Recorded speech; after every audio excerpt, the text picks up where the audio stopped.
There. Hi, everybody. Welcome to day 2 of the Principle 6 conference. We are really excited to have you here. My name is Emmy Anderson. I am the network coordinator for the Cooperative Maine Business Alliance. And very excited to have this day. We have some really great content, some deep, meaningful, and highly relevant content for you today. And I think you're going to be walking away from today with open eyes and a call to action. And before we get started, I want to highlight our sponsors that made this conference possible.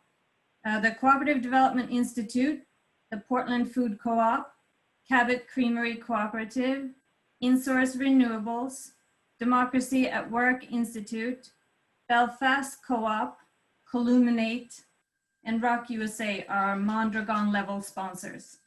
Our Grange level sponsors are Blue Hill Co-op, Seaport Credit Union, Cooperative Fund of New England, Rising Tide Co-op, Fedco Seeds, Town and Country Federal Credit Union, Maine Harvest Federal Credit Union.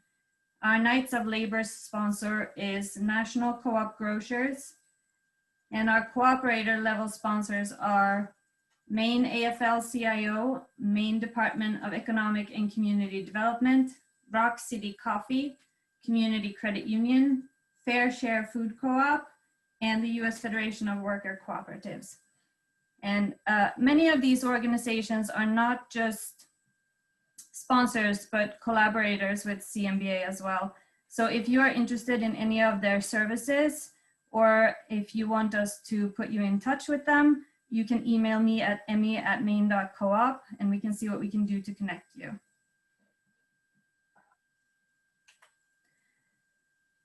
Now we're going to go over some quick conference guidelines. Many of you were here yesterday when we did this, so I'm going to be fairly brief.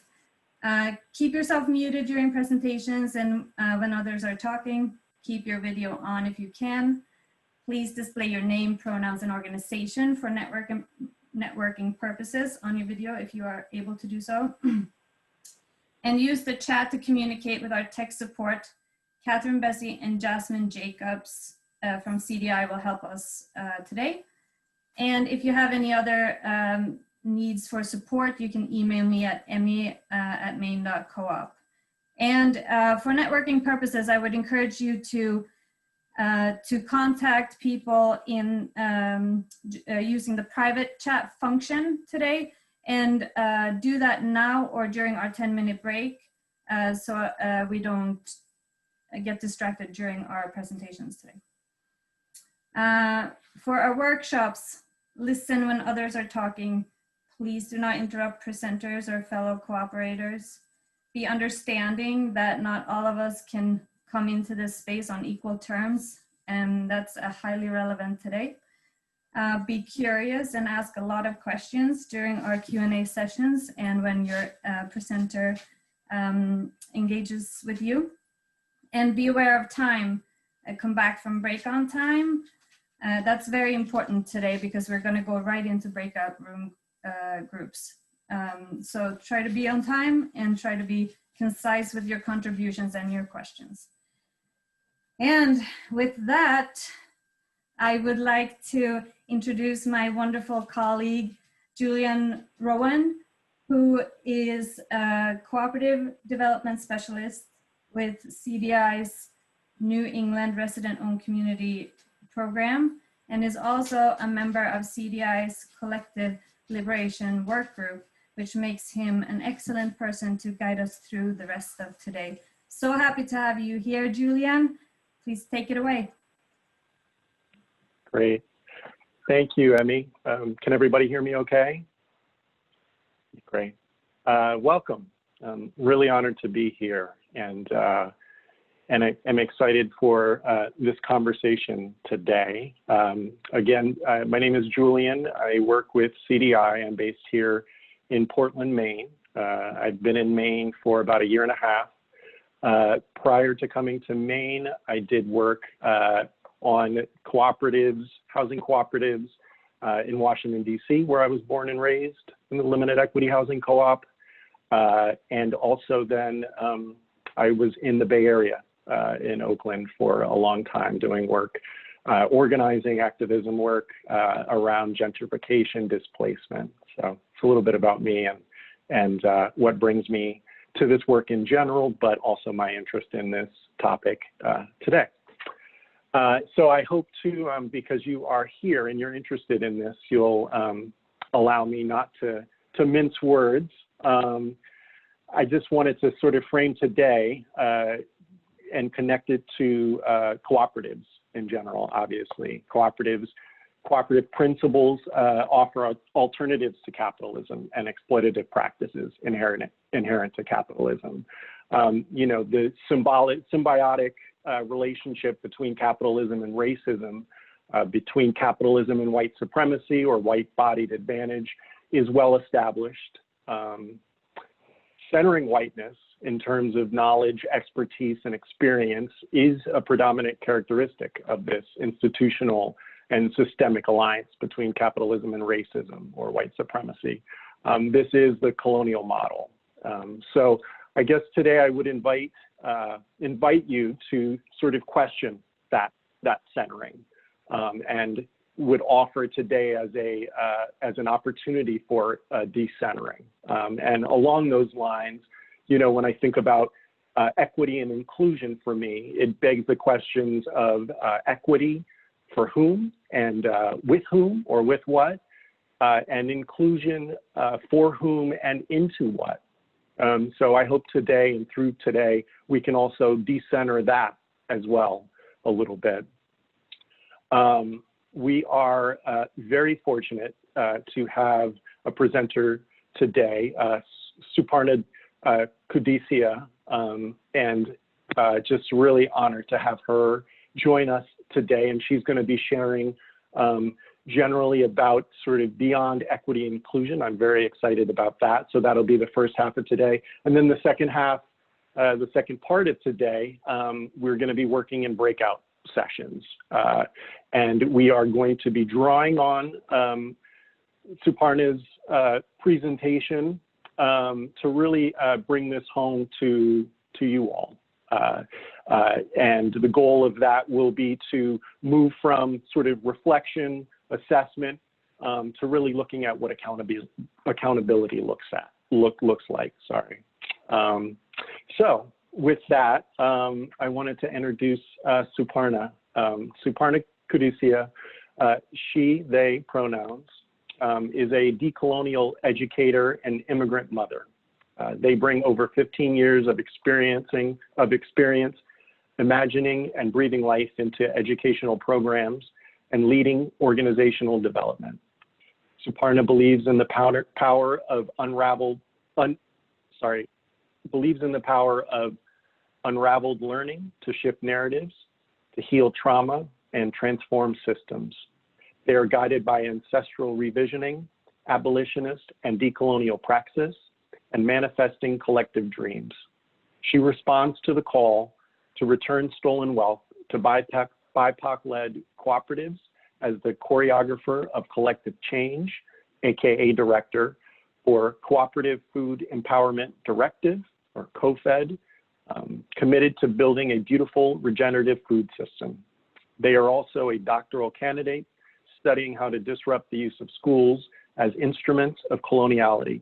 Suparna lives on unceded Kumeyaw land and is here to throw down for collective liberation. And with that, Suparna, thank you. Thank you so much, Julian and Emmy and Catherine, for holding down the tech support. Good to see some faces here of names that I've seen pop up in emails over the years, and it's an honor to be here. Thank you so much. Good morning, good afternoon, and I hope you're all in wellness and your spirits are here. And I appreciate the call that Emmy put out, as well as Julian putting out the call for us to bring our minds and our bodies into this space with knowing that we are in a safe space to unlearn together, because some of these things that we're going to be talking about today and some of the concepts that I'll be sharing today may not be new to some of you, but there are certainly things that I'm constantly on the path of unlearning in my journey in my own body and identity. I'm so excited to be here today, and let's get started. I will go over sort of what the day will look like, or the morning will look like for me and afternoon for you, for the time that we'll be together. Can everyone hear me okay? Julian, Catherine, all the sound stuff is okay? Great. Excellent, thank you. Okay, so hi everyone. It's so wonderful to be here. And again, I want to say thank you to CDI and the Cooperative Maine Business Alliance community for giving me this opportunity to be here and share my emergent knowledge with you. I also want to thank specifically Jasmine and Julian for their incredible vision and support to construct this space and our time together. I'm really humbled to be here representing the many brilliant and powerful young cooperators I have the pleasure and honor to work with every day. And we're here because we believe in the power of cooperatives. You are all here because of the work you are doing in your towns, in your cities and state to divest from an extractive and non-generative economic system and invest in an economy that is rooted in healing our relationships with land, our food, our energy sources, and each other. We gotta be real. We're also living in the time of a pandemic.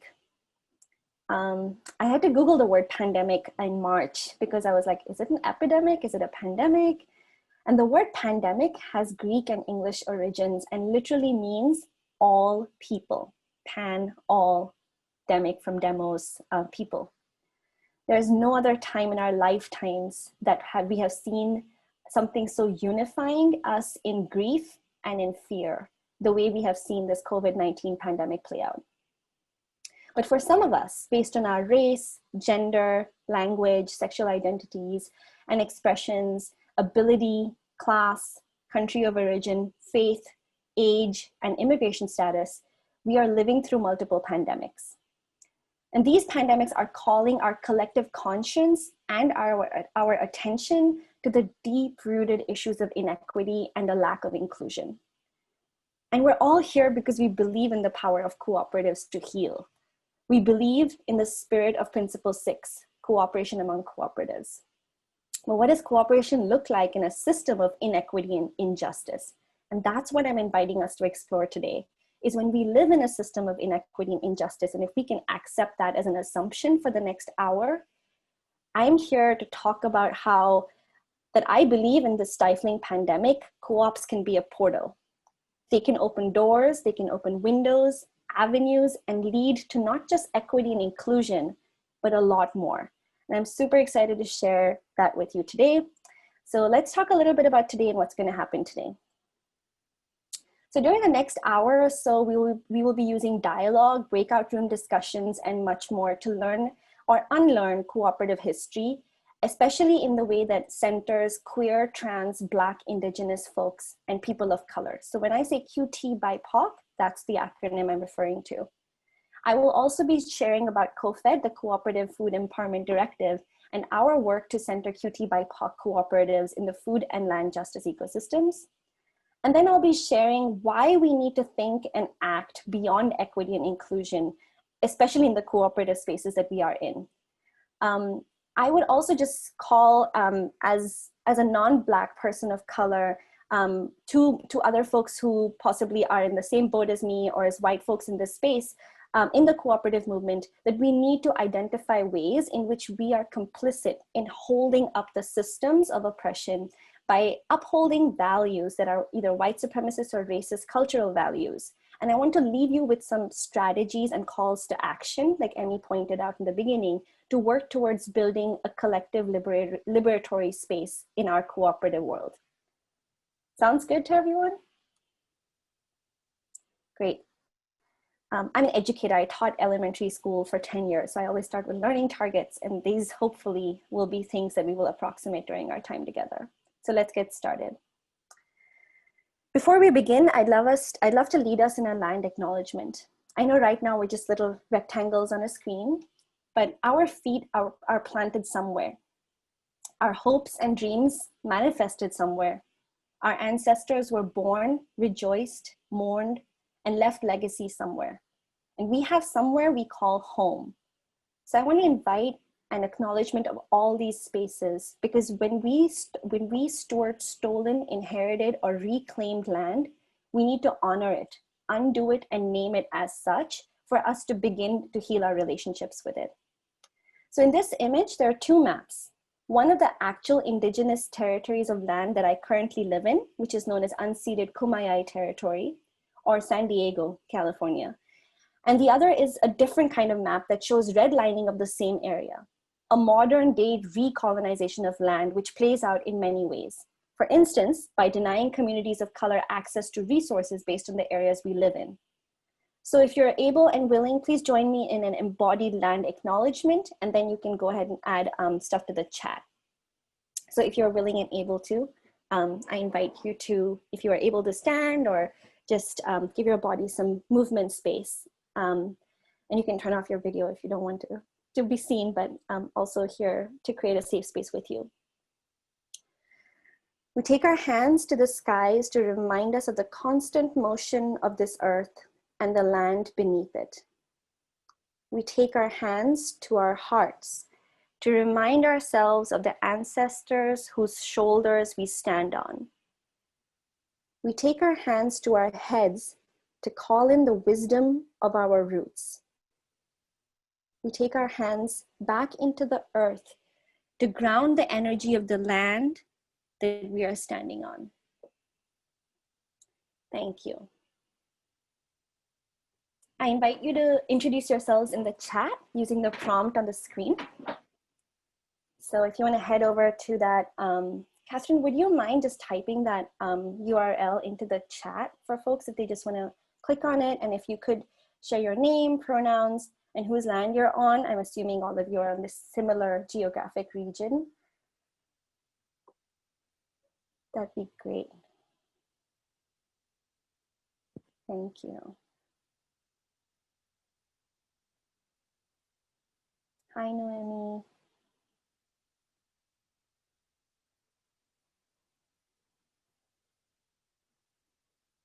It's nice to see you, Deborah. Thank you for introducing yourself.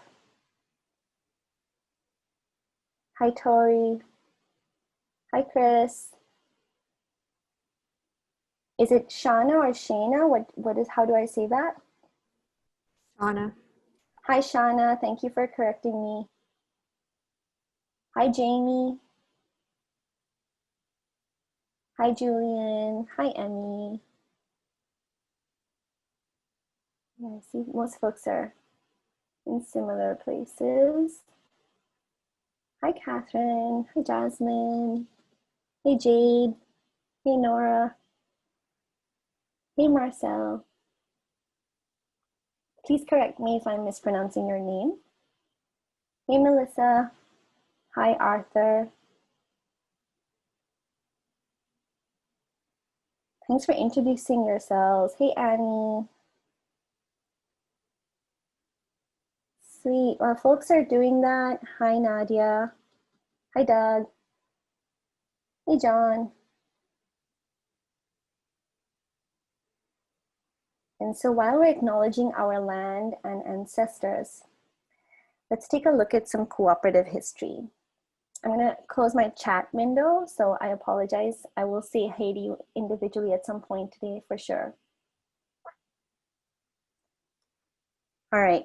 So as I said in my learning targets or my dreams for today, we're going to talk a little bit about cooperative history, just to, as Julian was calling us, to decenter or to center something different. And so I would like for you to walk with me on this path. And maybe some of you are already super familiar with this, but I appreciate always just reminding us of so many different lenses and colors to our history. So I'm going to go over this timeline that is actually a very tiny snapshot into the roots of the solidarity economy. The solidarity economy is an economic vision and movement rooted in the practice of liberation, justice, and regenerative practices with one another and the earth. So today, when I think of cooperatives, I usually think of like an industry, a whole network of alternative entity types, and cooperatives have incubators, developers, financial institutes, academies, banks. But for many who came before us, and for many who are yet to come, cooperatives and cooperation are a way of life. The history of the solidarity economy has deep roots in ancestral and multi-generational practices of Black and Indigenous tradition and communities of color all around the globe. And our people knew how to cooperate as a way of life and as a way of being. Cooperation was our means of survival, but it was also beyond survival. So this is continuing to link to our topic of how can co-ops be a portal beyond equity and inclusion. So I'm going to take you back to 1830, which is by no means the start of any moment of particularly in history, except I do want to share about the Indian Removal Act, which forcibly relocated Cherokee, Creeks, and other Eastern Indigenous people to the west of the Mississippi River to make room for white settlers. The 1862 Homestead Act followed suit, giving away millions of acres for free of what had been indigenous territory west of the Mississippi, and ultimately 270 million acres, or 10% of the total land of the United States at that time, was converted to private hands, which were overwhelmingly white. And so this is what the Homestead Act provided for. These are the provisions of the Homestead Act. When we look at white people today owning 98% of agricultural land in this country, many are still the benefactors of that act. The 1862 US-Dakota War, or the Dakota Uprising, is connected to the Treaty of 1858, which was about stealing land from the Dakotas. And this pattern of sort of a divide and conquer strategy and being able to continue to use legalities to be able to take more land is rooted in a very specific cultural value. For instance, where we emphasize the value of the written word over the experiences and the verbal histories of people and the oral histories of people. So I just want to remind us of this value, and we'll come back to it a little bit later. So the US-Dakota War ended quite quickly, actually, and while white folks were benefiting from the largest land transfer in history of the world, freed slaves are not even eligible to homestead land. Still, because of Black ingenuity and cooperation in the decades after the Civil War, freed slaves and their descendants were able to accumulate 19 million acres of land. In 1910, 14% of all farm owner operators in this country were Black or African American. By 2017, through ongoing discrimination and through lots of different discriminatory loan practices, they comprised only 1.4%. And this is a statistic we'll return to again soon. But before land loss, there was Fannie Lou Hamer. There's Fannie Lou Hamer right there in the middle. Fannie Lou Hamer was a freedom fighter, a civil rights activist, a former sharecropper, and vice chair of the Mississippi Freedom Democratic Party. She founded the Freedom Farms Cooperative, an agricultural cooperative which was in Sunflower County in Mississippi. This was in 1967. It was founded as a community-based rural and economic development project. And she was trying to empower poor Black farmers and sharecroppers who for generations had been really at the mercy of the local white landowners. And one of my favorite quotes by her that she said was, "The time has come now when we are going to have to get what we need ourselves. We may get a little help here and there, but in the main, we're going to have to do it ourselves." The next pictures on this timeline are of Larry Itliong and the AWOC, Agricultural Workers Organizing Committee. Their members were the ones who began the Delano grape strike on September 8, 1965. This was a largely Filipinx agricultural workers organizing committee. And they walked out on strike against Delano. They asked Cesar Chavez, who was leading mostly a Latino National Farm Workers Association, to join their picket lines. And 8 days later, on September 16, 1965, they did. This is incredibly significant because this was the first time that Mexican farm workers agreed not to break a Filipinx strike. And this moment of cross-racial solidarity among workers of color is also really crucial in the cooperative labor and food justice movements, historically speaking, and even contemporarily speaking. So in the last pictures over here are the bracero workers in 1959. There's Dolores Huerta, Corky Gonzalez, and Cesar Chavez over there. on the UFW strike and the UFW banner, as you can see. The UFW also pioneered cooperative strategies to win demands of pay increase, health, and other benefits that a lot of us take for granted today, and a lot of us still don't even have access to. All these are examples, and I'm showing you this because, especially because they're all examples of cooperation. And the use of the cooperative principles as we know it, especially in all forms of grassroots organizing and spaces, has been predominant over a long period of time, not just to like informal cooperatives, but in lots of organizing spaces among BIPOC folks. I hope these examples show not just the rich and diverse history of cooperatives in these nation states, but also demonstrate how essential cooperation is as a way of life, and especially as a tool for justice and liberation. So you've seen some history, and let's look at some numbers related to co-ops today. I'll give you a moment to just take a look at those.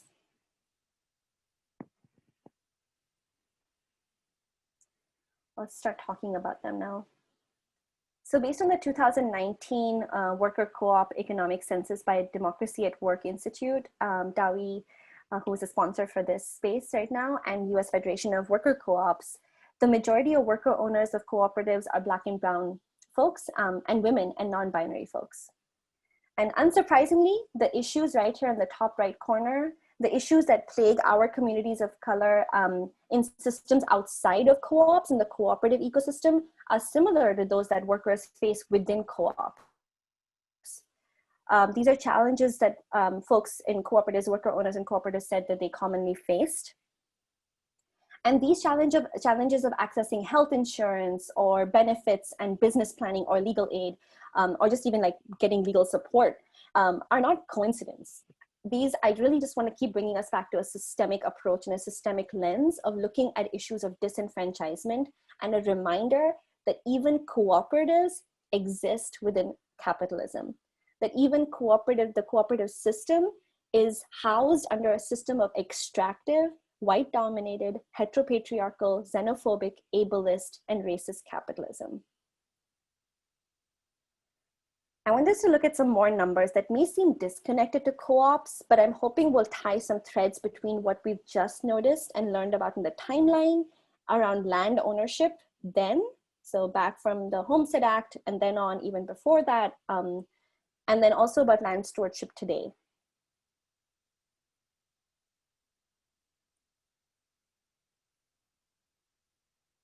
So as mentioned earlier in the timeline, in 1910, 14% of all farm owner operators were Black or African Americans. As you can see, by 2017, that number only comprised 1.4%. So when we talk about access being a challenge for BIPOC communities, we have to think about access to things a lot of us take for granted, like the internet. I put that statistic there specifically to show us that there's this vast gap between who owns lands and resources and access to resources in the United States, and that this has roots in acts of colonialism, theft, and genocide that date back to way before the 1800s, into the 1600s, and even before that. So if you think about America, the continent, colonialism has its roots way before the 1800s when westward expansion began in the United States. And even, I mean, definitely, there's no way to talk about history without mentioning 1619 and the first slave ship coming here. And before that, when many attempts were happening before that, and the increasing attempts to continue to change the way life was already taking place in Turtle Island. So if you're thinking like me, what's this got to do with co-ops? And I really wanted to share these numbers with you because I wanted to demonstrate that cooperation is not just an economic principle. They're not just a list of 7 principles for BIPOC communities. It is how we survive. It is how we have survived, and it is how we build resilience, how we care for each other, and how we relate to the land. So if Black land stewards, farmers, and producers are continuing to see the impacts of racist systems and policies, and the cooperative sector in the US is majority Black and brown people, then what types of spaces and strategies do we need to support and amplify and center Black, Indigenous, Latinx, Asian, and diasporic people in our cooperatives. Enter CoFED. The Cooperative Food Empowerment Directive was founded in 2011, and we partner with young people of color to practice cooperative values and economics through food and land. That's our mission right there on the screen. And we're doing this through our programmatic work, our co-op re-granting fund, our political education work, and the technical assistance work that we provide with love and healing and liberation as our guides. I'm here truly representing all of the young BIPOC cooperators in our network. I really work for them, and they are who have trusted me to steward this message to all of you in this space. And I'm very humbled and honored to be here with you. So I want to share about one particular aspect of our work today and why it's so critical to creating a safe, nurturing, healing, celebratory, resilient, and vibrant space for co-ops, especially for cooperators who identify as young, queer, trans, Black, Indigenous people of color from poor and working class backgrounds. This space is called Mycelium. So how many of y'all know what Mycelium is underground? See some hands going up. Yeah, it's a pretty cool thing. Just thinking about how this beautiful, like almost out of space network of fungal fiber optic cables communicate under forest and under trees and under what we would call wastelands, just telling each other, hey, this tree here needs these resources, and this plant here is doing great, let's celebrate. And this is what's in need in this area, and they communicate and they tell each other stories and they hold all this knowledge and wisdom. And we believe that young cooperators of color are exactly like that. There is a quote that I heard at the NCPA Impact Conference 2 weeks ago around, it's a Zapatista quote that says, when those above destroy, we below rebuild. And the time is now to really be rebuilding. Many of us have been in the same spaces as Elandria Williams, who is really a steward and who was someone who really dreamt about what the solidarity economy could be, and who just transitioned as an ancestor a few weeks ago. And I want to call in Elandria in this space to remind us that what I'm going to be talking about and sharing about Mycelium is not just about how to divest and how to criticize or be in protest of systems that we know are oppressive, but what are we going to build? And how are we going to create spaces where we want to be free? So that is our vision for Mycelium. It's a national network of young QT BIPOC-led cooperatives in the food and land justice systems. And just like our economic systems, our current food system also has roots in colonization, in genocide, in slavery.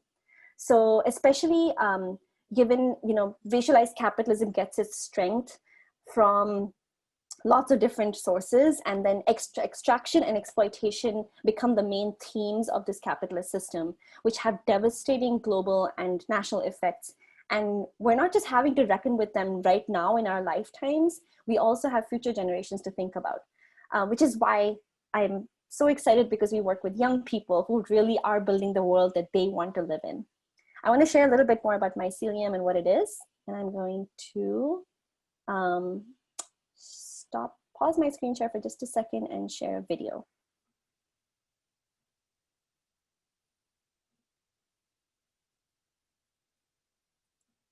Can you all see the screen? Does it say Mycelium?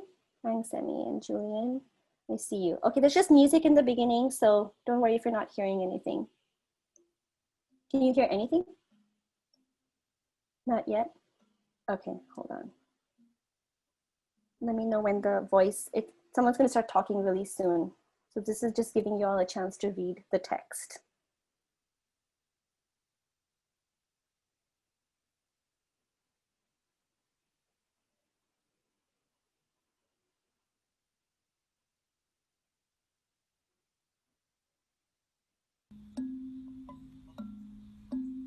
I work with the Mycelium group because these are people I love and care about.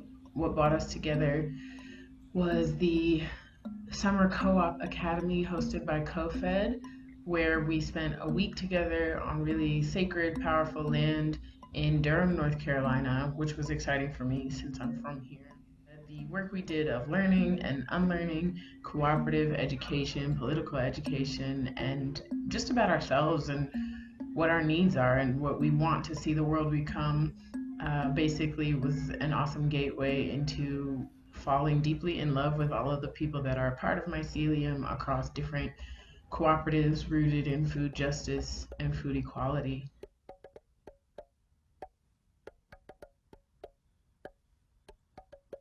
I think we are magicians and um, storytellers.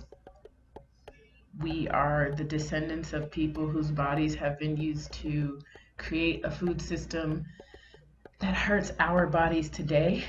And we are people who are hopeful and dreaming and building something much more beautiful and something based in love and kindness that's really revolutionary.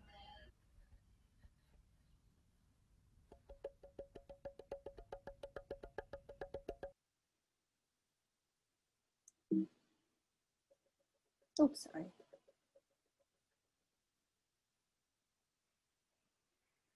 All right, thanks for watching that with me. Is it back on the screen? Y'all see the Mycelium screen again? Okay, great. So yeah, I just wanted to share a little bit more about that through the words of our Mycelium members. That's the voice of Dallas Robinson, who was a CoFED Racial Justice Fellow last year, which is one of our other political education programs. Dallas now works at CoFED. A are pronouns, and A are the enchanter of engagement, or the communications and content director at CoFED. So let's talk a little bit more about Mycelium, and I'll plug it into why we're talking about it. So there's a quote on the bottom of the page by Paul Stamets, who wrote a book called Mycelium Running: How Mushrooms Can Help Save the World. And we see so much similarity between it. So like I said, mycelium in nature is an underground fungal network that communicates and shares resources and builds healthy soil. Like its fungal cousin, mycelium at CoFED is building what cooperative network, that cooperative network, especially that's shown in this diagram. We imagine and we dream of a network where different types of co-ops are connected under and above ground to build, create, and live the world we want to see in. A world that's rooted in liberation, in justice, in space justice, not injustice, haha, English, healing and regeneration. This diagram was taken from Dr. Jessica Gordon-Emhard's book, Collective Courage. And I think, like, for instance, what CDI is doing is really imagining and building this particular vision out, for instance. So I really think like this cooperative vision doesn't have to just be in one sector. Like we only work in food and land co-ops, but we know that there are so many other spaces that cooperatives, that cooperative work is happening, and we are really interested in connecting all of the folks who are working in these areas. So I've talked a lot already, and I would love to hear from all of you. So I want to give you some time to interact right now. And Catherine, this would be when we start, we're going to break out pretty soon. I'm just going to share some instructions and then we'll break out soon. Great, thank you. So in your breakout rooms, you'll be discussing the question on the left of your screen. The question is why you think QT BIPOC cooperators might need a safe space to create, network, share resources, and build a cooperative ecosystem. And then when you're back from your breakout rooms, please be prepared to share how you can support BIPOC cooperators be and build in safe spaces, network, and create a cooperative ecosystem. So technically you're discussing both questions, but really, you know, you're getting to the root cause sort of in the left question. And then the right question, you're really thinking, I just want to hear from you where your thinking is at right now, because we'll keep building on your thinking in the next few slides that I'm sharing. Any questions? You can unmute yourself or drop them in the chat. That would be great.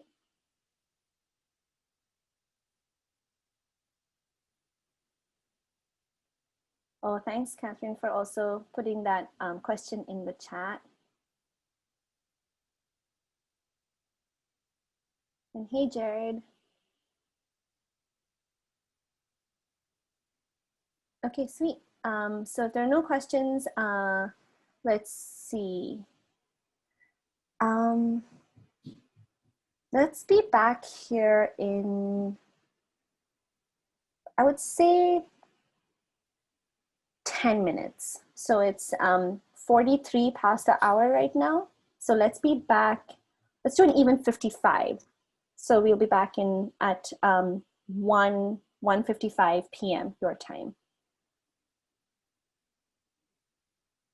Great. And then Catherine, if you can just keep me in the main room, that would be great. And then I'll see if I want to hop around, but I also don't want to, I want to give people the space to just talk.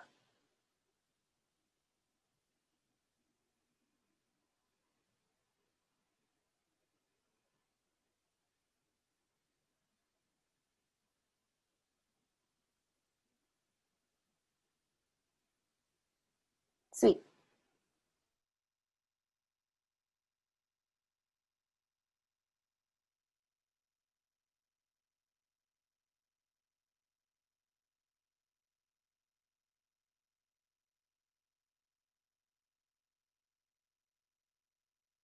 And not be the only one taking all the space, even though that's what I'm here to do. I appreciate that. All right, it's good to see you. Thanks for turning on your video. Also, if you are able to, I can at least see you. Thank you. Okay, so how was that? Going into breakout rooms, having a discussion. Okay. All right, we're going to talk a little bit more about why I sent you that question, etc. But would folks be willing to share? Just unmute yourselves. If you just can respond to anything that came up in your discussion, or if you had insights on the questions that I did pose. The two questions of why do you think that QT BIPOC cooperatives may need this space? So that's more around the root cause of things, and then what can you do, or why do you, like, you know, how, what could you do, or how do you think we could do this? So by you, I mean we all together. So if folks want to unmute and just chat out and share, we can hear each other's voices.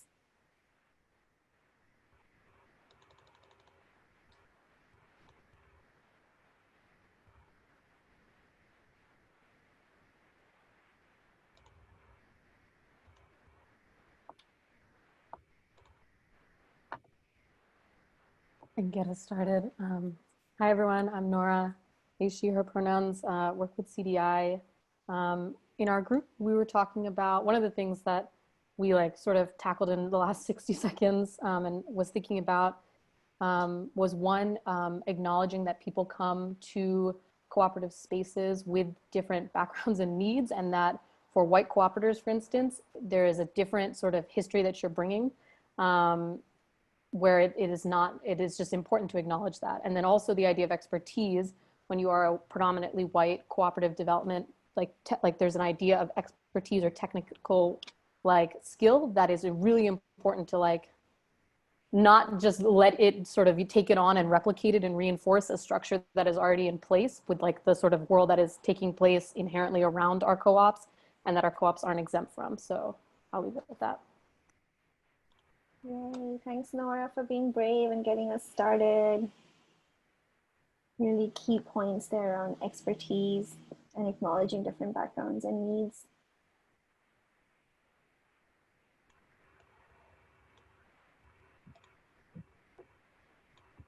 Hi, my name John. John. Go fast. I sort of jump in. We had a pretty good conversation about a space where somebody does not have to figure out the norms, where you can just enter a space and you understand the rules, the language is your language, that you don't have to interpret, excuse, come with a story, or just enter in as yourself. And that can be very different for when you're entering a room where sort of your way of speaking growing up or just being in general is not the norm of the room. Yes. Thanks for sharing that. Arthur, did you want to add to that? Yes, from the conversation we had, what I had in mind was, space is not supposed to be, a favor. It's not like someone has to give it to me because he's a giver and I'm a beneficiary. It's a fundamental human rights to every human being has a right to have space. And also, Naomi reminded us how culture, actually diversity in culture and values could be a sign of, someone needing space and someone being obliged to give him that space or her that space. Yeah, so respecting someone's culture or values is one way to preserve that space. Wow, there's so much truth in that. Space is not a given, but it should be a given. It's the basic minimum for all of us to show up in space and be able to be safe. Yeah.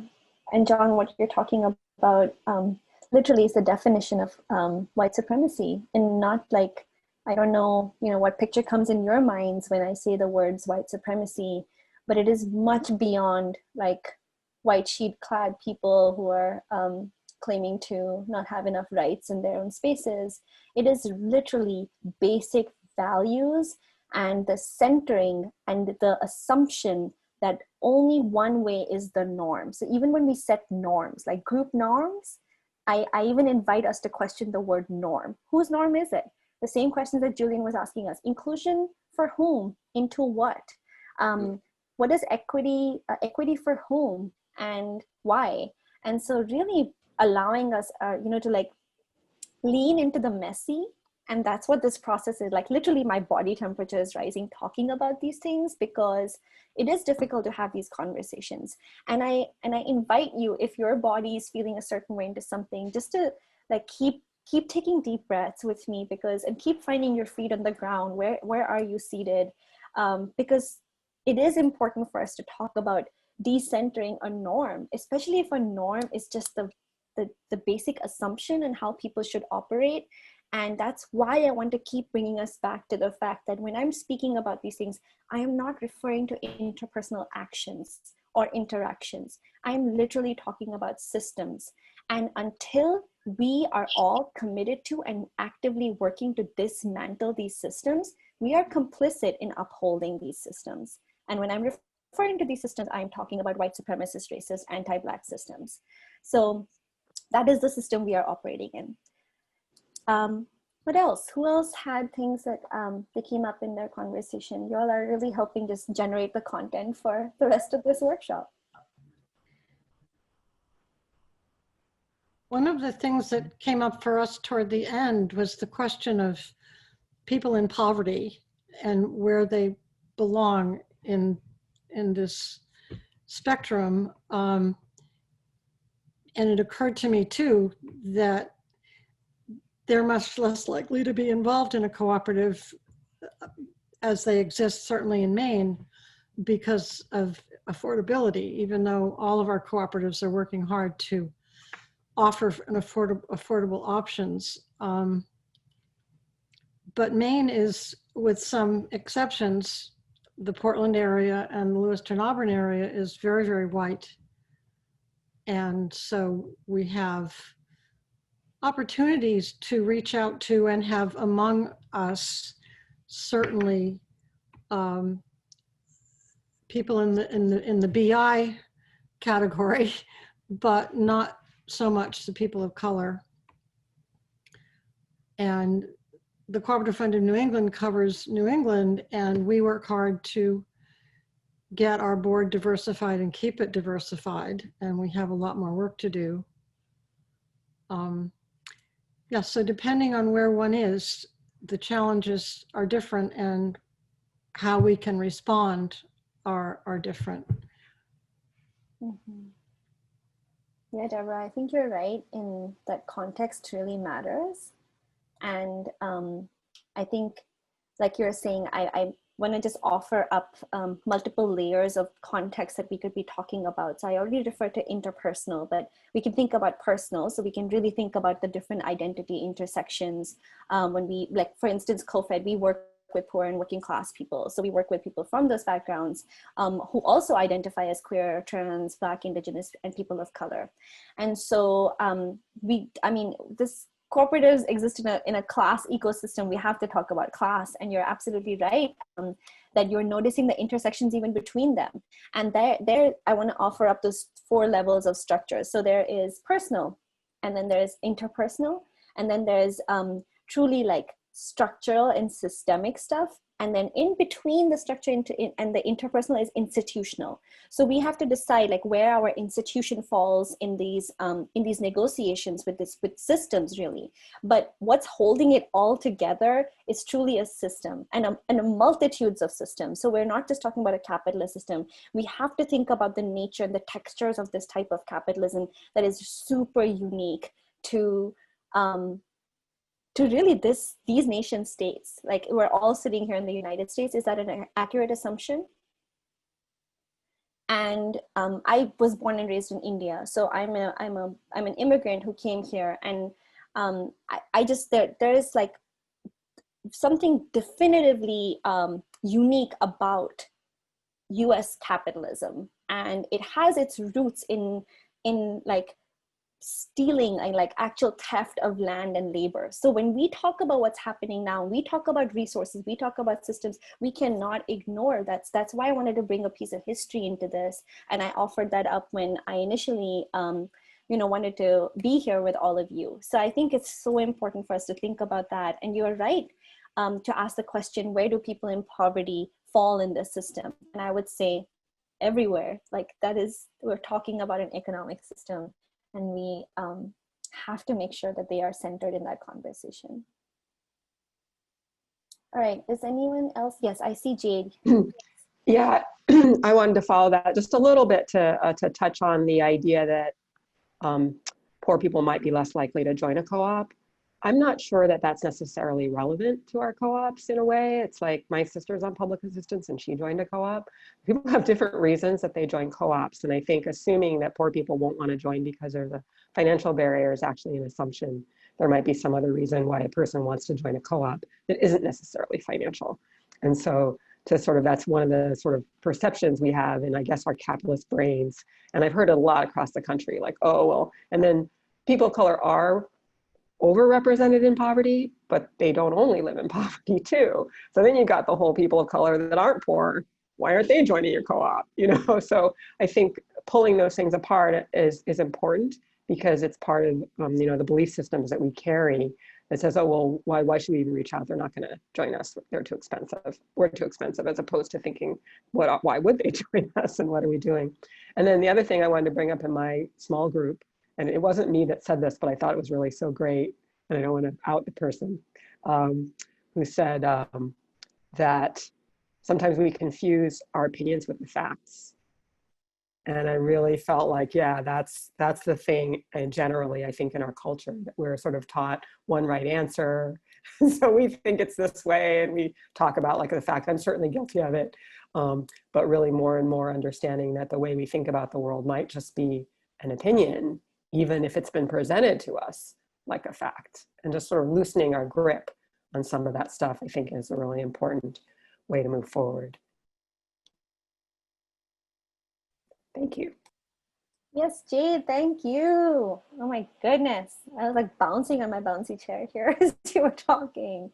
Yes, I think also just questioning at those 4 levels, like all the levels of internalized capitalism and the ways that we communicate this, but acknowledging that like when we're internalizing capitalism, what we're also internalizing is a white supremacist way of being and thinking, because, and I will explain why I'm using white supremacy and not just racism in a couple of slides here. But I think it's really important for us to, like you said, even the opinions versus facts is actually that normalization of the norm, and considering that we don't question it is just assuming that these facts exist. And what has historically happened is actually that the norm is a white European rational Protestant way of thinking. It is like literally like it is, we can add gender in there too, because we know that that is what the norm is. And I think everything else, that's why it becomes sort of like, when we have these conversations about diversity, Arthur, I want to just bring you back into the conversation around how you said, like, when we, even to think about like when we have to respect someone's, or we have to create diversity, it actually like is just a call to say, hey, is this space really a space where everyone can show up as who they are? Or do we have to really go out of our way to like sort of say that we want to create this space that is diverse, where like really we already are diverse. As people, we are diverse. We have multiple, we look at this space, look at this rectangle here. We are not all the same, and we are not all equal. And hopefully we can talk about why we need to move around, move beyond the conversation about equity and inclusion. I appreciate also the conversation around membership of co-ops. I can tell you all the young cooperators we work with, every single one. So right now we have over 40 young cooperators who are part of Mycelium. They are all from poor and working class backgrounds, and they are all co-op owners and not just members. So they are, this literally, when they come to our spaces, when they talk about why they're in co-ops, it's not just sort of as an economic alternative. Like I said in the beginning, it's literally their way of being in community with each other, and it is meeting their community needs. That's what a co-op really is, right? It's a group of people who come together to meet their needs, and it's not just an economic needs, it's a cultural need. It's a need to be feeling safe and with people around you. So I do want to have more of a discussion, and we'll have more opportunities for that. I am going to transition into the rest of the work that I had to share with you, if that's okay. Okay, so I really appreciate all the things you said, and I want to talk a little bit more about what we think at CoFED, and why we think Mycelium is crucial, and why we think that co-ops actually already go, like I just mentioned, and need to go beyond equity and inclusion. So let's talk about the context in which co-ops led by cooperators of color exist. So the question I asked you in your breakout rooms is, why do you think that QT BIPOC folks would need a safe space or a space just to be able to create and build and be in their co-ops and to be able to network with each other? I want to share back like what we were just talking about, that context matters. Jade brought us to this idea of like what, you know, like you shared your partner, the breakout room partner that you had, like not to confuse opinions with facts. But I want to share this diagram with you to really to talk about how workspaces and work culture, or even just mainstream culture, or the way we exist, is governed by many of these values that we consider to be facts. That this is the way to be when we are in space with each other, whether it's in our homes, whether it's in our communities, at our schools and educational institutions, in our workspaces. And so I want to really focus on this aspect of workspaces, because that's what we're all here. We're all representing the cooperative workspaces that we either support or what we are part of. So when you see this colorful chart, what are you really seeing? And I'd love to just have folks chiming in the chat or unmuting yourself. We're going to take a minute to do this.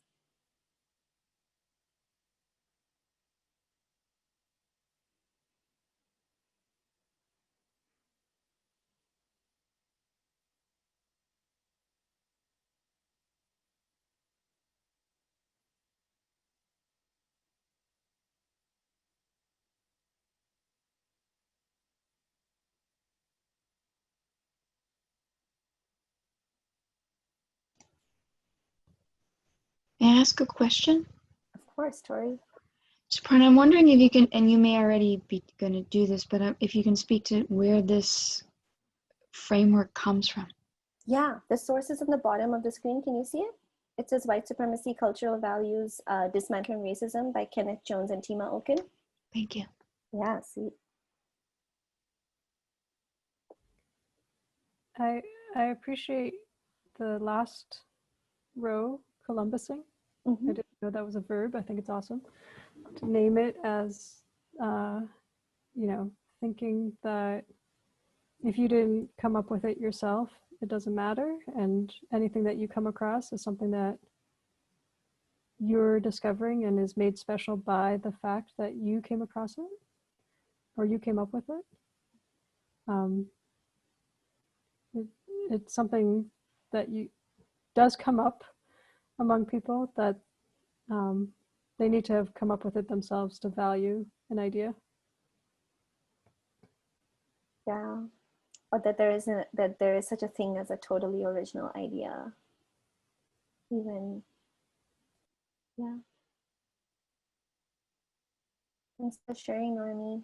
Okay, and thanks for asking that question, Tori. So these are white supremacist cultural values as written by Tima Okun through a lot of work by, Tima Okun in her piece says that she credits a number of people, and Kenneth Jones is one of the main co-conspirators in creating this document with her. And they claim, and I agree with their claim and argument, is that these values show up in all parts of our lives and all layers of our lives. So personal, interpersonal, institutional, structural, and systemic. Especially because these exist at the systems level. And so therefore we interact in systems, and we, all of us, regardless of our race, are not immune from these. And these are ways, patterns, and behaviors in which white supremacy shows up in our cooperatives, in our workspaces, and in the solidarity economy. I also want to say that I'm purposefully using white supremacy and racism interchangeably, because to me, and this is my value, the apparatuses that they both employ and deploy are the same. And they are both rooted in upholding the same oppression, which is anti-Blackness. I can go on and on about that. If you all want to chat a little bit more about that separately, I'm happy to do that too. But I wanted to name that, and especially in the time that we are witnessing in and living in right now, we really cannot kid ourselves about the urgency to name anti-Blackness when we see it. White supremacy is the #1 institution upholding anti-Blackness, and we all benefit from that. So I can't say we all, because I can say as I as a non-Black person of color, and I know white folks, we benefit from that. So I apologize, and I want to change that.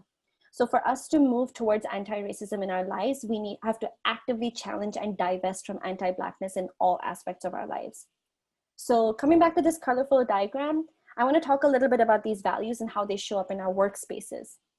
So I'm going to pick a couple to share about, and if you also wouldn't mind, to start thinking and reflecting about some that might be, that might come up with this, that would be great. Emmy, I see that you posted in the chat that I definitely feel burned and confused by these on a daily basis, a burden, sorry. I appreciate you sharing that, because this is definitely something for us to share and talk about. And I think it's also what's our role in this, right? Like, how are we complicit in this? What is, I'm not going to speak for a Black person. I'm not a Black person. I will speak as a non-Black person of color. I am complicit in upholding these. Especially as an Asian person in the United States, my position as a model minority, for instance, if you haven't heard of it, the model minority myth is basically this racial assumption that all Asians are model minorities. So among minoritized people, not minorities, but minoritized people, because numerically we're not a minority, Asians are considered to be the good minorities. And so we are sometimes pitted against other groups. And this is a classic colonial conquer and divide strategy that we have seen play out in so many different ways. I shared a timeline to also show you some examples of it. But when there is no cross-racial solidarity, and this is really by design, like capitalism and colonialism design this kind of system for us, we are complicit in upholding it. So when I lean into that model minority and say, oh, at least if I just do good and I just keep my head down and don't like rock the boat, then at least I'll be safe. But that A is not true, because I'm not immune from racism or the violence of racism. And B, what also happens is I am uplifting and also being complicit in continuing anti-Blackness, because my identity is being used to be able to continue the myth and also this violent assumption about Black folks and Latinx folks and Indigenous folks. So that is my role in complicity, in like, how do I divest from this system? We have to analyze based on our roles. So if you are a white person in this space, how are you upholding these systems? And we're all doing it. Also, there's some things like internalized racism, internalized capitalism. So how are we all being part of the system and upholding it? For instance, I work in the nonprofit world. And so this value of paternalism is rampant. Like the nonprofit industrial complex is full of language of saviorism and saviority and of working on someone's behalf or giving the silenced a voice. I'm sure folks in this space have either used this or seen it or heard it. And I think it's worth questioning, just like Julian asked those questions at the beginning. If we're going to disrupt this culture, we have to ask ourselves, who are we working on behalf of? Why are these voices silenced in the first place? What role are we playing in their continual silencing and erasure? And if someone needs uplifting, then what's holding them down? And are we part of that? Also, and then what stories are we telling? Are we telling stories of deficits and pain and trauma? Or are we telling those of resilience and liberation? Look at Fannie Lou Hamer. Look at what she did and what she said. And she just said, they're not going to help us. We got to do it ourselves. That's a story of resilience. That's a story of joy and liberation. And we also need to be able to tell those stories. And do we maybe just need to get out of the way sometimes so we don't have to speak on anyone's behalf, rather just pass the microphone and the podium to them. So it is about like, in situations, how do we actually use our position, use our privilege to move in the situation so we can interrupt these values and disrupt them. Another example that I wanted to share was a sense of urgency and just moving at like a pace that's like, oh, I just have to get this done. And what does that mean, especially when I start to justify and I deprioritize my relationships with the people I'm working with and the people I'm working for. And then I justify that deprioritization by saying, but you know, this grant report is due in like these many days. And so I just have to, like, you have to give me this because I need to get it done. But I just want to invite us to think like there might be a different way of working. And I'm not saying, like, I'm not trying to undermine, I'm in the role where I write grants and I'm fundraising for our organization. But I also feel like there are different ways of working and moving in the context of our work that really can prioritize community and prioritize relationships. So that was a mouthful. I want to ask a question here. Really, we are here at a cooperative principle conference. We're here at thinking about cooperation among cooperatives. And we're here because we're cooperating with each other. At least that's the assumption. So you are here because you care about equity and inclusion. And I invite you to think about this question that I'm about to, there you go. Just really thinking about, like, what is equity? What is inclusion?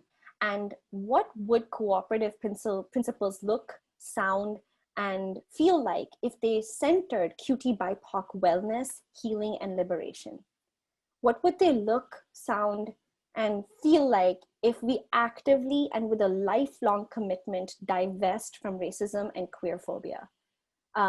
What would open and voluntary membership, democratic member control, members' economic participation, autonomy and independence, education, training, and information, cooperation among cooperatives, and concern for community be transformed into if we began to disrupt dominant ways of cooperating and leaned into QT BIPOC wisdom?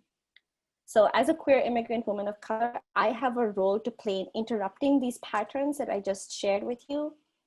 And I also have a role to play in to create something different and to create something new. So I'm inviting all of us in this space to join me in, like, sort of disrupting these patterns that we just saw and actually thinking about this question. What would QT BIPOC-centered cooperative principles look, sound, and feel like? And I have a few more things I want to share with you, but are there questions at this point? We will have a long time for questions as well. But I wanted to see if there are questions at this point that I can help answer or help you all think about.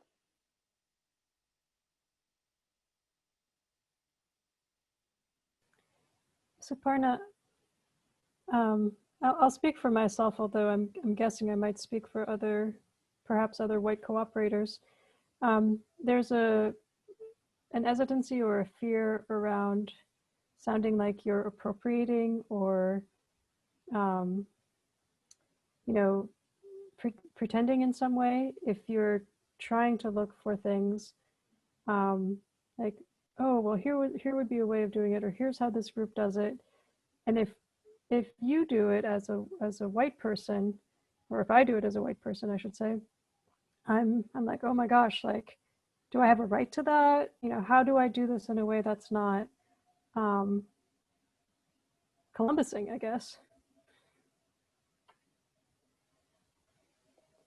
Can you give me a more specific example if you have one? I see what you're saying in general, but maybe okay. for the purpose of this question, if you could like latch onto an example and then talk about I'll give a simple one that comes to mind. I attended a webinar that was being put on by Movement Generation, and there was this, the opening was done by a healer from New Orleans, living in the Bay Area. And she just had this really beautiful way of, having us center in our bodies and feel our power and all this stuff. And it was great. And I was like, cool, I love what she did. Next time I'm, starting a meeting, I'm going to, acknowledge that this is where it came from, but I'm going to use some of what she did because I think it was awesome. Now, like, I think I did it in as respectful a way as I could, but there's always this like, oh my gosh, is this stealing? How does this land? Maybe it's not the best example, but it's the one that's a great example. It's a great example. Thanks for sharing, Naomi. I appreciate it. I'd love to hear from other folks too. And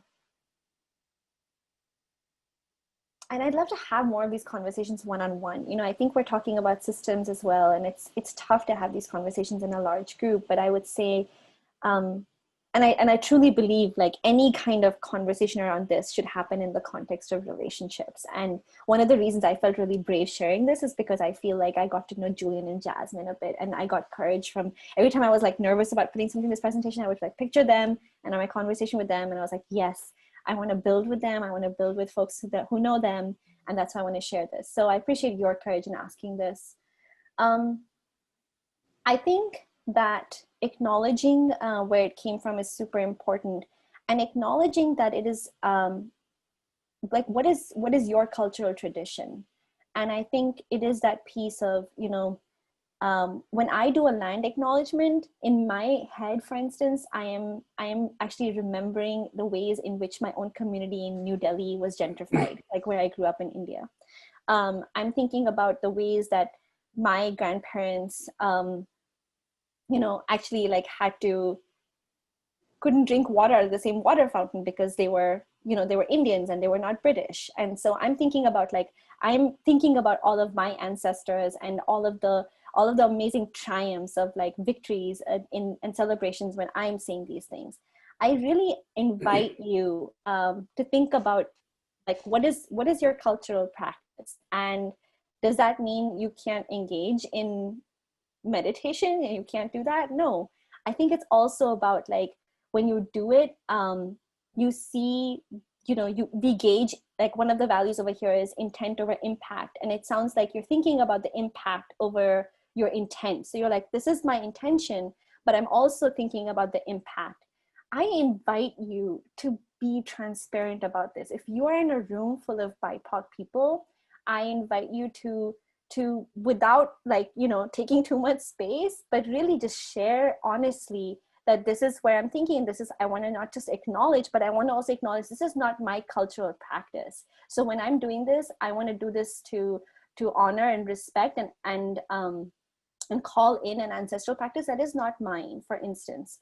I also think just, for me, it's like, I just try to not do things that are not part of my cultural practice, or really, like I work with a team of Black and Brown people, and if they want to bring in a cultural practice as theirs, I invite them to do so. But also, I don't know, I feel like it's the answer is murky, but it's also, it's a combination of things. And I think it's like you do it in the context of relationships. And I think the actual part that I want to invite us to is like answers are not that simple. Actually, like simplicity and closure is also a white supremacist value, like moving towards like it's either this or it's that. I don't think that these things are that that like grippy in terms of like either or. So when there's only one right way, if you see in the yellow row, the fourth row, it says like when there are different ways of approaching things and there are different ways of doing things. So I don't know, I think that's a little bit of a roundabout answer, because I'm also really like, I have a lot of answers to this question. And I hope that, you know, my invitation to you, Noemi, is if we can be in relationship and we can build and keep talking about this together, because I want to do that. I want to get to know you all, and I want to understand how we can do this together, because I do that too. And it's like, how do I divest from that actively? Thank you. Yeah, you're welcome. I don't think I answered that satisfactorily, you know, but I tried. More questions, folks? Arthur, I see you trying. Yeah, I wonder, probably this could be out of box question, but I always wonder what's the, you know, all these conversations happen on, you know, community level, cooperative level, you know, network level like this. But at the end of the day, who holds power to do what? Because we can all talk, we can all have nice ideas, we can have good dreams and good, you know, wishes, but at the end of the day, things have to be done.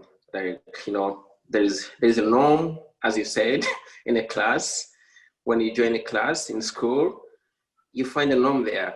I think as a classroom member, you will hardly tell the teacher to change the norm. He may give you space, listen to you, and maybe give you a nice smile and say, thank you for your good ideas. But, you know, let's keep on with the lesson number 2. Let's go to lesson number 3. So my question is, where does the power lies that can make a change? Where and how can that power be triggered so it can do what it has to do? You know, I'm thinking about the state in a sense of government, not state as what's the role of governments in, you know, if the governments have to work for people. So how do all these things come to influence what the governments do in favor of the people? And where does the cooperative movements like this contribute? Thank you. What a great question. Oh my goodness. Do folks want to chime in? Or can I share a little bit of my thoughts too? Jade, go for it. Yeah, I love this question because it's something I've been learning about, is that we all have power. Yeah. And the system might tell us, you know, no, you can't, no, you don't, no, you don't. And we have a choice to decide what we do with the power that we do have. So I think that that's something to never forget, that we're always influencing people and we always have power.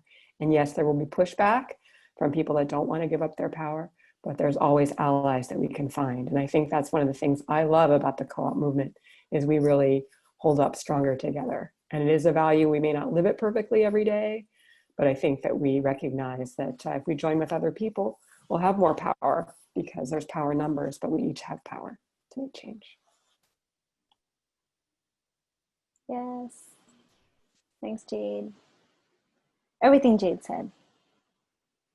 Yep. Did I chime in? Sure, Eric. All right, I came in late. I had an unforeseen family obligation.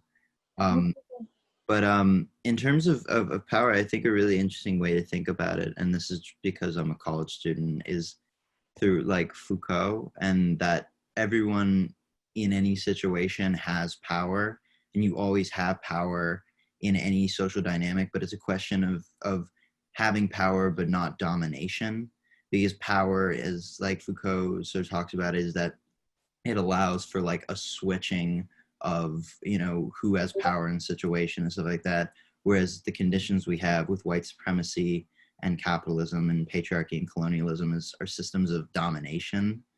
And so I think a lot of what the cooperative movement, at least from my experience, my limited experience working in it, has been a lot about sort of like restructuring power. So it is power, it's not domination, it's not a control, it's that sort of intimate power that you have between all people. So I think it's not sort of like a matter of any kind of elimination of power, it's a restructuring of it and the ability to change who has power in what situation, as opposed to a universal domination. Thank you. Yeah, thanks for sharing. Do more folks want to chime in? This is so fun, like just to have this discussion, like, because even to decenter the fact that like, just because I'm out here presenting to you, I don't have all the answers. I'm exactly figuring it out just like you. And like, I'm not interested in power hoarding nor knowledge hoarding. So I'm learning a lot.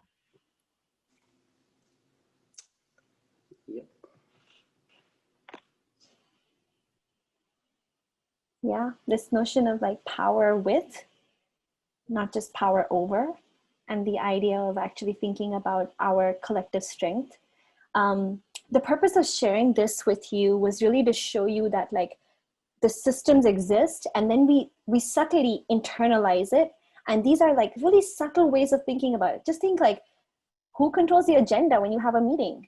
Who is controlling it? Is it one person? Is it everybody? Are we thinking about like this idea of diversity in ideas equals threatening? It doesn't have to be so blatant. It can literally be when someone brings conflict up, like it's not just conflict avoidance, it's conflict aversion. Like when someone brings up in a group team meeting saying, hey, you know, as a person of color, I'm wondering if we can have, you know, different ways of thinking about this group meeting we're going to have. Like, how are we structuring it? And when we're working with co-ops, we should make sure we are, you know, including a diverse curriculum in our co-op education program, for instance. And someone says, oh, I don't know how to respond to that. So my instant reaction may be fear, and then conflict avoidance or conflict aversion, and then putting a person of color on the spot to be like, oh, tell us more about this, or you educate us. I feel like all of that is like just subtly perpetuating the same values and centering the same people and their comfort. Like that is what I want to say also, is like, whose comfort are we prioritizing? Whose comfort are we centering when we're upholding these systems? What happens when we get uncomfortable? Change cannot be comfortable. Growth cannot always be comfortable. And it's okay to lean into the discomfort of these things, to understand that we all play a role in holding these systems up. For some of us, it is a question of survival, like literally agreeing to go with the norm, and sometimes benefiting from the norm as a person of color can be a question of survival. So when we say we have power, we do have power. We have power to divest from these systems. We have power with people. And Eric, Jade, and Arthur, you all brought up really great points to think about, like literally what can be our different roles that we play, and just Jade's reminder that we already have it. Look, I would say communities. That's what, like, when I look at Mycelium, together we are so freaking powerful. And alone, no, we're not. But like literally what we are doing is building power. And it is not supposed to be domination, like Eric said. It's not to dominate or to take over something. It is literally to find and remember our power. And remember in both ways, right? Like it's like, put us back together. All of the things that were interrupted because of colonialism and continue to be because of capitalism and continue to be violently because of racism, we get to get ourselves back and put ourselves back together. So I feel like that's really crucial when we think about power and community and what we are really here doing. And we are doing that by building cooperative power. I'm just asking you to think a little beyond about like, within cooperatives, who could we be continuing to center within the cooperative movement to further build power and to deepen QT BIPOC wisdom and power, because that is essential. And as a person of color, I'm not asking for it. I'm here to take it. I'm here to claim it and remember that I already have it. So I'm looking at the time. I have about 10 more minutes, and I also want to leave some time for questions. So I'm going to keep moving ahead because I wanted to offer you all some alternatives. So some ways to interrupt that white supremacy culture in our workspaces, in our co-ops is really like, I'm also trying to end my complicity. And I want to offer that this is not like a one and done. Check, arrived. Like, we are done. I am anti-racist. Give me my award, world. It doesn't work like that. So just some ways to do that is in my position in my organization, we have a co-directorship. So we're all peers when it comes to decision making, and we're trying to figure this out. It's a new way of being, and we're trying to figure out the messiness of it.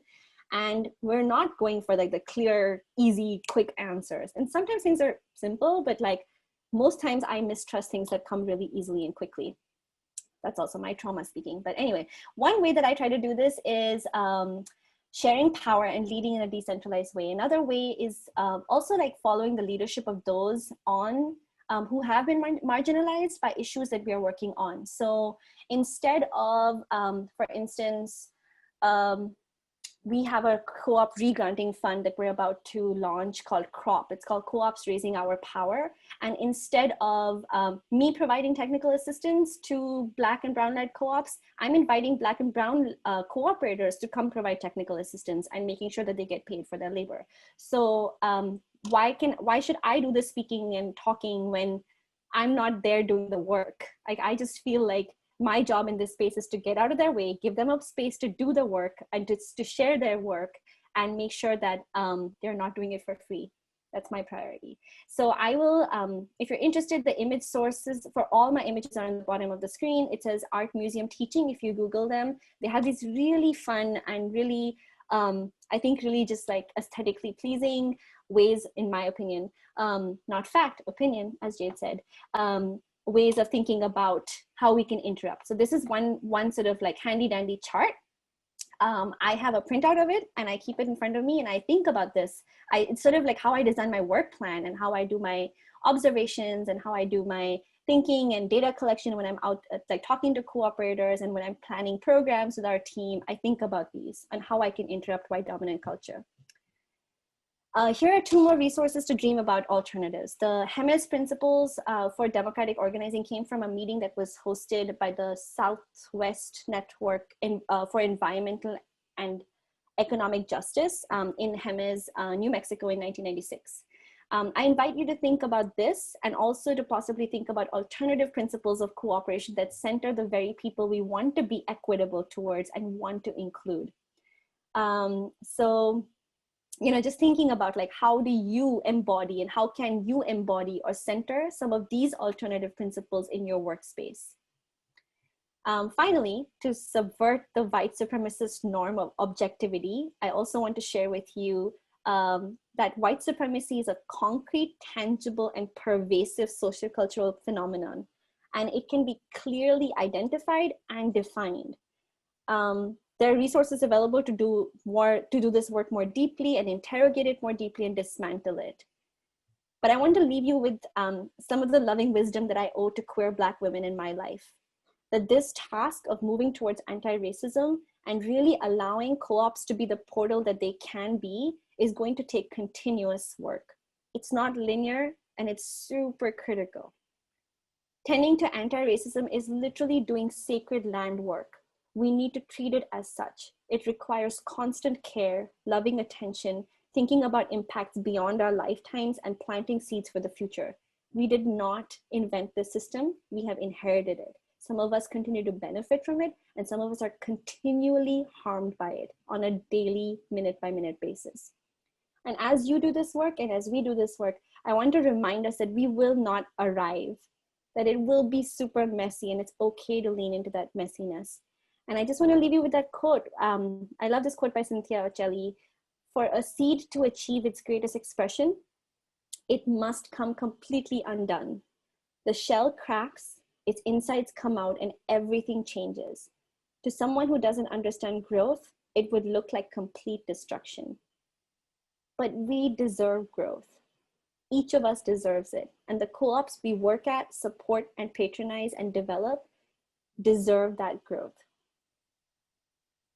So cooperation, I really believe, and cooperatives are much more than inclusion and equity.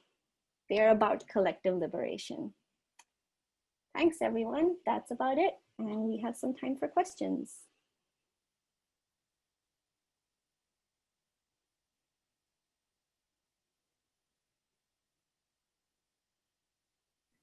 I have kind of a broad question. What's up, Eric?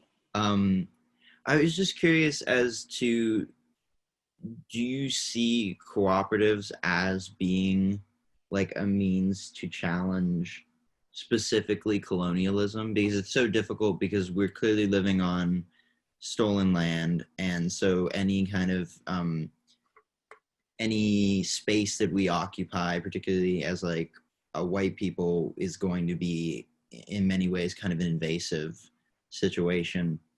Do you think that cooperatives can have the capacity to challenge the sort of overarching settler colonial culture? It's a very broad question. I just wanted to get your thoughts on it.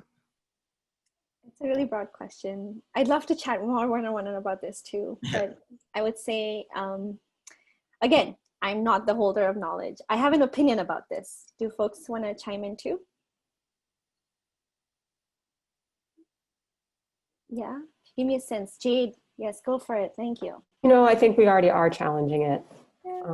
I think we haven't been challenging it. If we were challenging it more strongly, they would have destroyed our movement already.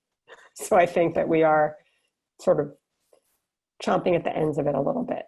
And I think that anything that's not done the mainstream way is threatening to the system.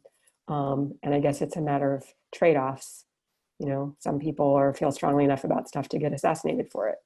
And some others of us are like, no, we think we want to take a slower route. So, but change is happening, and change is going to happen, whether it happens in the direction that we aim it or whether it happens in the direction that somebody else aims it.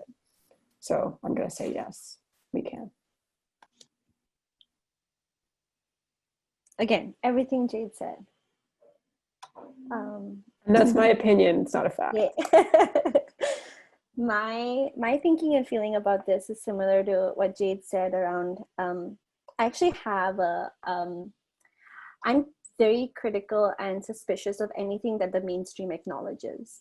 So I feel like even though, that's why I wanted to share Collective Courage. And if you haven't read Dr. Jessica Gordon Emhart's book, I think it's a great study on what the cooperative history has been. Especially when we think about cooperative history among Black and Indigenous folks and communities who have practiced cooperative ways of living for generations. That being said, I think we have to also think beyond, like what is happening and where are we now? I think we're sitting in a space where we are all we're all financed by institutions to work to develop co-ops. And some of the young folks I work with are on the, you know, they are people who want to divest completely from industrial complexes. So they are very suspicious even of a nonprofit or even a co-op developer, because they're like, I don't want to exist in this system. I want to build something outside of it. And so I can assure you these conversations are happening among co-ops and with co-ops that are led by BIPOC folks that we work with. We are thinking strategically about what role CoFED can play, what role can CDI play, what role can the Cooperative Business Alliance Maine play. I know I botched the order of that, I apologize. But like what role can we play in order to not just support and uplift these movements, but actually center them? But the thing that you brought up Foucault, and I want to talk a little bit about this postmodernist notion of like, as soon as you name it, does it stop being the thing that it needs to be? Like, as soon as we name the truth, does it stop actually existing as its own separate multiple truth and reality? And my thing I keep coming back to is, I'm suspicious of the way co-ops have become a mainstream entity for a lot of us. I'm suspicious of those, like what else is happening? And that's where like, I feel like people have been organizing for eons. Like people have organized in different movement spaces in so many different ways. And I feel like, there is no one silver bullet answer to this. Like, how do we do this? I think it's a continual process of unlearning and undoing and doing. But I will say that, like Jade said, it is already happening. And yes, braiding sweetgrass, it's such a beautiful way of thinking about this. Thanks, Noemi, for lifting up that amazing, beautiful, rich body of work. And I think about like how, when we think of just like even when we think about land co-ops and food and housing co-ops, that the work to not just like disrupt colonialism, but reclaim what was interrupted by it and rebuild from there. That takes so much courage, so much strength, and so much power. And we have it, and it is happening. We're doing it. So let's talk more about mycelium if we're interested to see what's happening on the ground and underground. That's my time. Thanks so much for listening and being. And I hope that the conversation post your break will be really meaningful too. Thanks so much. Yay. Well, Suparna, thank you. Thanks, Jade. Thanks, Julian. Suparna, thank you. Yeah, thank you so much. I want to give a break, but I want to just first honor the worlds that you have brought into this space, and to ask everybody to think about the accountability and responsibility also that you sort of mark in your own relations. But so we're going to give just about a 10-minute break to come back at 3 o'clock to continue this, but really to spend some time in breakout rooms. So I want you to please hold on to everything that we've just talked about, all of it. You got to hang on to all of it. The invitation to disrupt the good liberal subject, the invitation to think beyond cooperatives, to really think about cooperating. And yeah, I don't want to cut your break short, but Suparna, thank you so much. So yeah, 3 p.m. Please join us back in this space, and then we'll take it from there. Thanks, everybody. Bye. Bye, Julian. Bye, Catherine. Thanks for holding down things. Thanks, Emmy. Thanks, Jasmine. Take care. Bye. I know that was a lot. It was a lot for me, but very grateful, and grateful for everybody's attention with that. And hopefully there were some things there that resonated with you. Hopefully it has inspired some thoughts, and also that you're feeling it in your body in some sort of way. So I guess I would invite you to take that into what we're going to do next.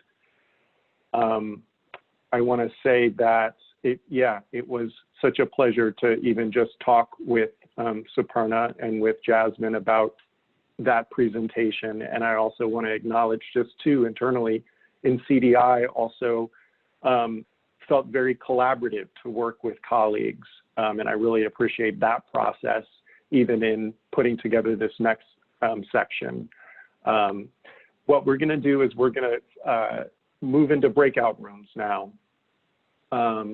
And hopefully that presentation was inspiring and also disturbing in some way. Disturbing of maybe norms, disturbing of things that you or we take for granted.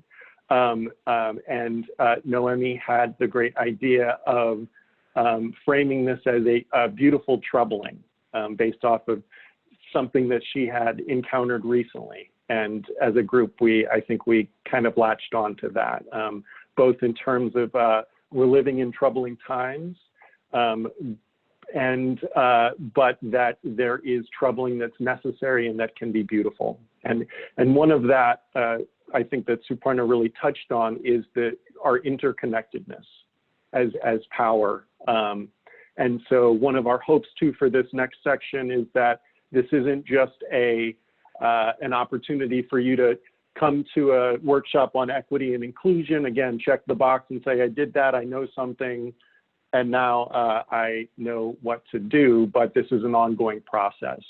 And it's also about forming networks that we can leverage, like Jade was talking about in terms of our power, and really cementing that power and moving with that power. I hope that we all can stay, I know I will stay connected to Suparna and deepen that relationship and work. And I guess this next section here is an invitation to deepen your connection to each other in this work as well.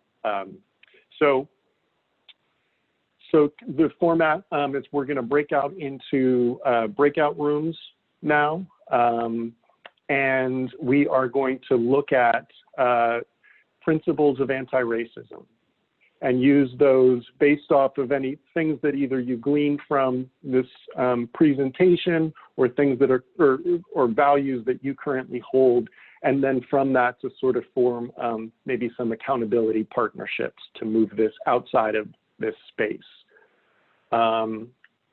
Let's see, then we'll come back, that probably will take us until about 3:50 or so, and then we'll come back to the big group, and then we'll just sort of close.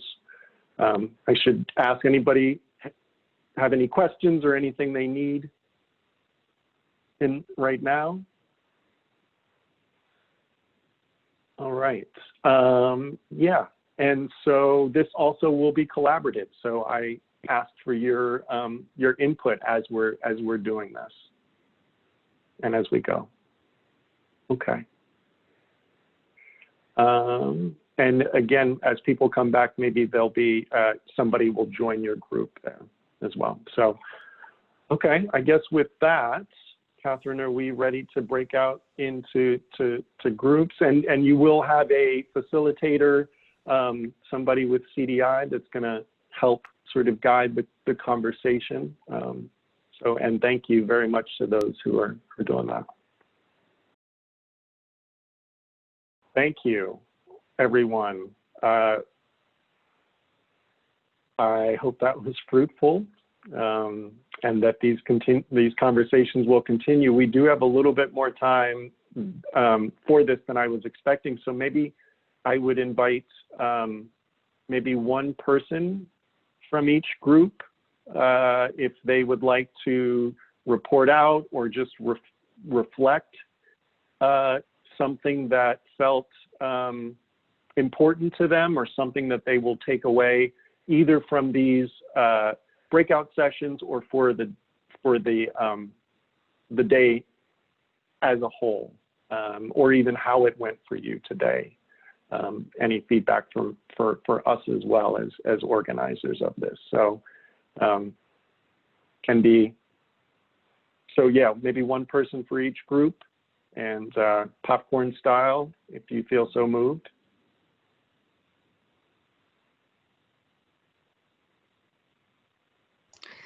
I think we were group one. I want to open it. I want to invite anybody who is in our group. I don't have to be the person speaking. I would love for someone else to share out if they're inclined.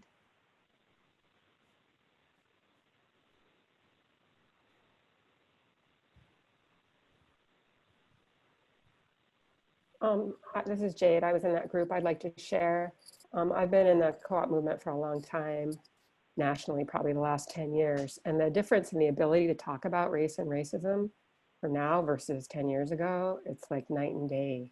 There's a way closer to shared understanding of what's going on, and people don't, at least in my mind, don't seem to be as reactive to thinking about some of the ideas and seeing where they fall or how they think about them. That seemed pretty profound to me.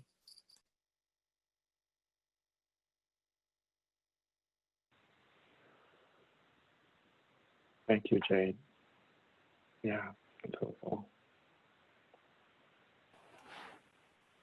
I think I was in breakout group 3 with Melissa, Arthur, and Jamie. And one of the things that we really got excited about was the difference between respect and nurture. That it's kind of easy to respect, like you can just be like, yeah, you do you. But to nurture, to take positive action, to welcome and to sustain and to help flourish is different. So.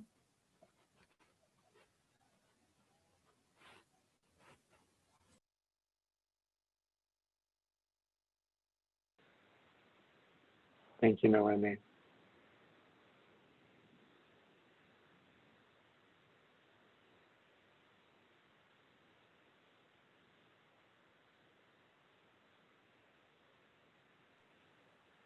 I guess I can talk for my group. It was myself, Julian, Scott, Deborah, and Azinaiji. We talked a bit about the racism that's kind of embedded in our cultural institutions and our laws, and how we can kind of build respect for other people and kind of centering other people rather than only ourselves, which our culture kind of has trained us so well to do.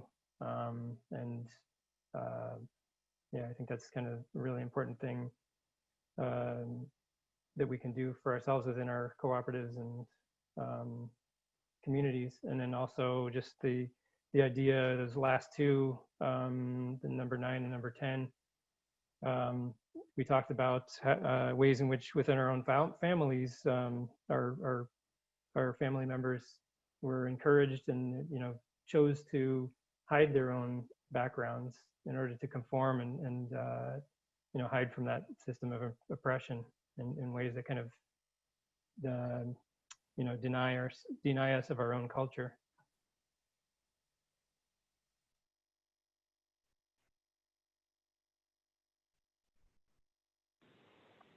Thank you, Rick.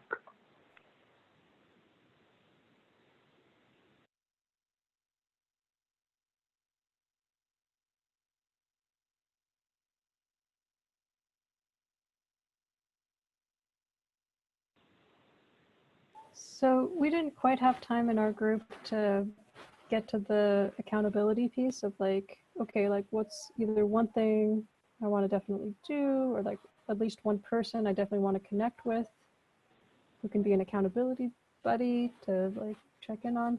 Did anybody get to that, or would anybody like to share like the one thing that they're like, yeah, that's the thing I'm gonna work on, that's the clue I'm gonna follow up on?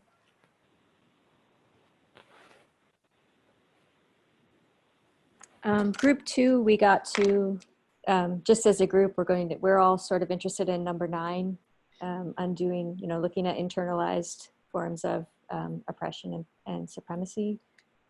So we are just I'm gonna email everybody in the group and go from there. Great, thanks. Great. Yep. And I got everybody from my group emailed me their email address, and they are consenting to me reaching out to them and just finding a time to check in even by email. And I'm going to send the link to these principles and just see what's come up during this time, and if there's any sort of commitment or action that's happened or things that they've thought about since.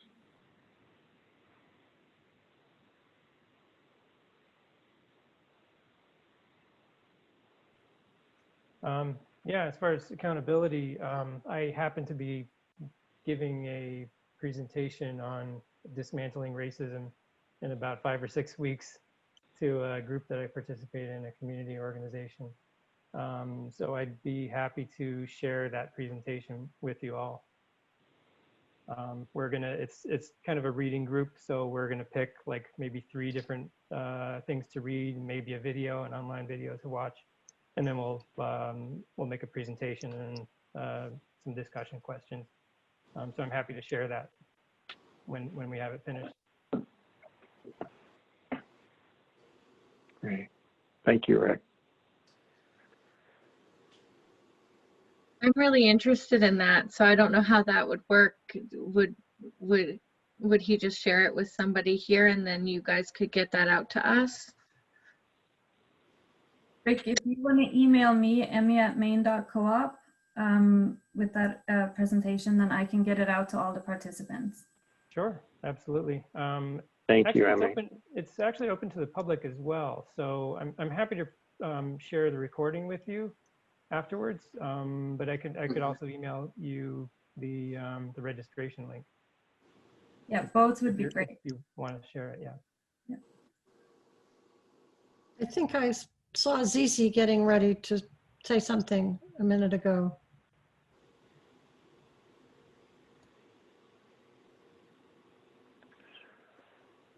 Melissa, yeah. So one thing that kind of stood out to me from the 10 principles was, I think it was just number 1, the analyzing power. And actually Noemi had asked me if I had any thoughts about it. And you know, I'm one of those people who thinks about it a little later and then comes back with thoughts. But I definitely think that that's something that I am going to kind of sit down and analyze, you know, and try to understand, and also understand like how to do that.